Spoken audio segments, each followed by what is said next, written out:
Olá, hoje nós vamos tratar de um assunto atualíssimo que vive na boca dos brasileiros.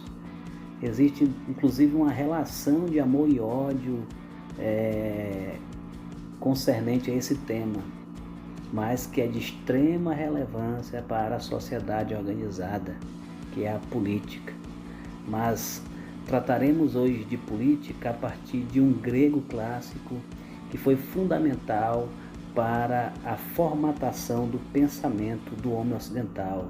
Estamos falando dele, do grande discípulo de Platão, do maior de todos os discípulos de Platão, Aristóteles.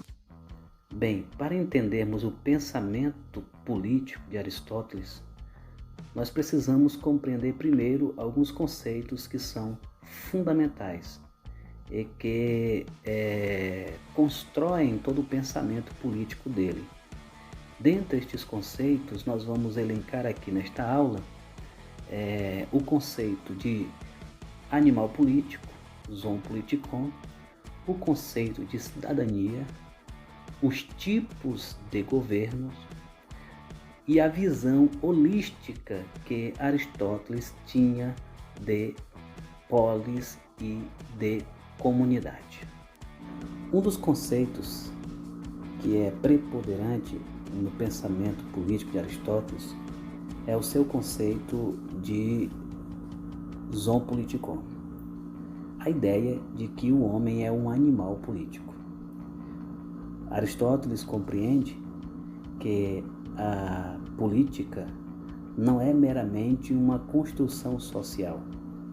Antes de ser uma construção social, a política é parte da constituição natural do homem. E o é justamente porque, por natureza, segundo Aristóteles, o homem é um ser gregário. E ele não basta a si mesmo. E que é impossível que o homem seja feliz sozinho, isolado. Ele precisa viver em comunidade para que as suas necessidades físicas, psicológicas, sociais, dentre outras necessidades, sejam supridas. O homem sozinho não consegue suprir todas as suas necessidades. Ele necessariamente precisa do outro. Outro motivo é que o homem é um ser racional. É um zoon logon, um ser que pensa e que fala, e que, portanto, precisa se comunicar. E para haver comunicação, é necessário que haja o outro. Então, o homem precisa do outro para suprir as suas necessidades e ele precisa do outro para se comunicar. É justamente por estes aspectos que o Aristóteles entende que o homem é, por natureza, naturalmente, um ser político, um animal que precisa viver em comunidade. É justamente nesse viés naturalista, por assim dizer, que Aristóteles compreende o seu conceito de cidade. Para Aristóteles, a cidade não é um composto de prédios e casas e praças, etc. A cidade, ela é comunidade. Só existe cidade se houver homens, se houver pessoas. É nesse sentido que ele entende que a polis é um grande corpo vivo, que é composto por vários membros. Só para a gente lembrar, o apóstolo Paulo também, ao tratar de igreja, ele usou esse conceito aristotélico para frisar o conceito de igreja. O apóstolo compara a igreja justamente como um grande corpo que possui membros e que cada membro possui funções específicas, pensando em função do corpo inteiro. É justamente assim que Aristóteles compreende a cidade. A cidade é uma composição de homens, onde cada homem é membro do corpo desse grande corpo que é a cidade, e que cada membro deve cumprir a sua função social visando o todo, ou seja, visando o bem da polis. Sobre essa questão, eu cito Aristóteles. Diz Aristóteles: vemos que toda cidade é uma espécie de comunidade, e toda comunidade se forma com vistas em algum bem, pois todas as ações de todos os homens são praticadas com vistas ao que lhes oferece um bem. Se todas as comunidades visam algum bem, é evidente que o que mais importa de todas elas, e que inclui todas as outras, tem mais que todas este objetivo e visa ao mais importante de todos os bens. Ela se chama cidade e é a comunidade política. E a gente vê pela citação ora exposta que a visão de Aristóteles é que cada instituição, ou cada comunidade dentro da cidade deve trabalhar, agir de acordo com a ideia de bem maior, ou seja, visando o bem maior da comunidade. Todo cidadão deve ser educado e aprender que as suas ações repercutem na cidade. Se essa ação é uma ação boa, esse bem que ele faz vai trazer o bem para a coletividade. Se essa ação é uma ação ruim, esse mal que ele faz vai também repercutir dentro da cidade. Por isso a necessidade de todo cidadão ter consciência social de que as suas práticas precisam ser práticas embasadas em princípios éticos visando o bem comum. Portanto, a responsabilidade pelo bem da cidade não é só do político profissional, segundo Aristóteles, porque na verdade todos nós somos políticos e, portanto, a responsabilidade de buscar o bem do todo, ou seja, o bem de toda a cidade, de toda a comunidade, é de cada um de nós. Deste modo, a política para Aristóteles não só é uma coisa boa, mas também uma necessidade natural do homem. O homem, como um ser essencialmente coletivo, ele precisa da política. E precisa da política para se realizar enquanto homem. Ele precisa da política para ser feliz. Sem ela, o homem é infeliz. Só quem vive fora da política da cidade são os animais, porque são irracionais e, portanto, estão abaixo da cidade. E os deuses, que não precisam da política e nem da cidade. Se é homem, é político. Se é político, precisa viver em comunidade. E ele precisa viver em comunidade para que ele alcance a felicidade e se realize enquanto homem. Outro conceito que é norteador do pensamento político de Aristóteles é o conceito de cidadão. Cidadão é aquele que participa ativamente do processo político dentro da cidade. Segundo Aristóteles, o cidadão que não participa do processo político, que não participa das reuniões na ágora para debater as questões relativas à cidade, é um idiotés. A palavra idiotés, idiota, portanto, significa isolado, ou seja, é um sujeito apático em relação ao processo político, que se nega a participar da política, que se nega a participar das decisões dentro da água e que não se preocupa, portanto, com o bem da sociedade.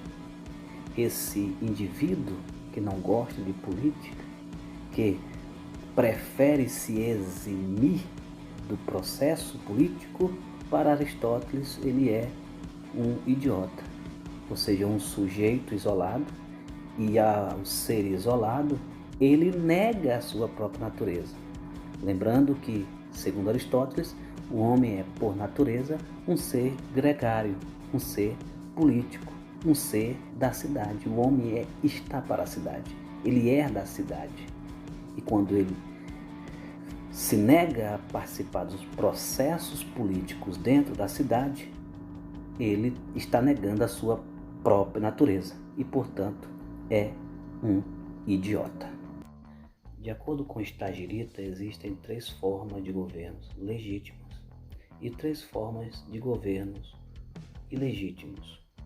As 3 formas legítimas são monarquia, aristocracia e politia. O que é a monarquia? A monarquia é o governo de um sobre todos. A aristocracia é o governo de poucos sobre muitos. E a politia? A politia é uma constituição que rege todas as relações sociais. As formas ilegítimas são tirania, oligarquia e, pasmem, a democracia. A oligarquia é o governo de um sobre todos, buscando benefícios pessoais. A oligarquia é o governo de poucos sobre muitos, buscando o benefício de poucos. E a democracia é o governo de muitos sobre poucos, buscando o benefício da maioria, sem levar em conta as necessidades das minorias. Segundo Aristóteles, tem que se encontrar um meio termo em tudo isso. E qual é o meio termo? O meio termo seria que os governos ditos legítimos são legítimos justamente porque buscam o bem comum. Então o monarca deve governar não pensando em seus interesses pessoais ou de sua família, mas nos interesses da sociedade em sua totalidade, assim como a aristocracia e a Assembleia Constituída. Todos devem buscar o bem comum.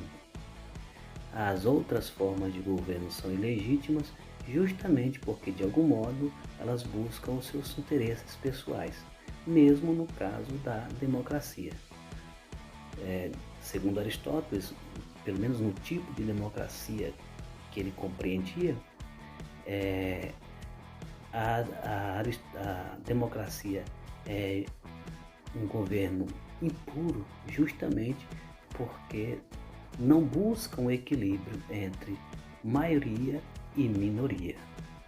Logo, um governo onde a maioria busca o seu próprio bem em detrimento da minoria, esse governo, segundo Aristóteles, é ilegítimo e é impuro. Por isso é que ele, assim como Platão, seu mestre, ele não é a favor da democracia. Lembremos que foi justamente num regime democrático que o mestre de todos, Sócrates, foi morto injustamente, num tribunal injusto e impuro que fez uso justamente das leis democráticas para matá-lo, condená-lo à morte. É por isso que em Aristóteles a política tem como fim a felicidade dos cidadãos. Se a política praticada dentro da cidade não propicia a felicidade de seus habitantes, ela não é uma política boa. Se ela produz desigualdade, sofrimento, pobreza, essa política ela é espúria, ela é injusta, ela é ilegítima, porque a boa política é aquela que propicia justiça, igualdade e o bem comum. Só que isto é uma responsabilidade não só do chamado político profissional, é uma responsabilidade de todos, segundo Aristóteles. Afinal de contas, o homem é naturalmente político, ele é um zoon político. É nesse sentido que é impossível separar política de ética.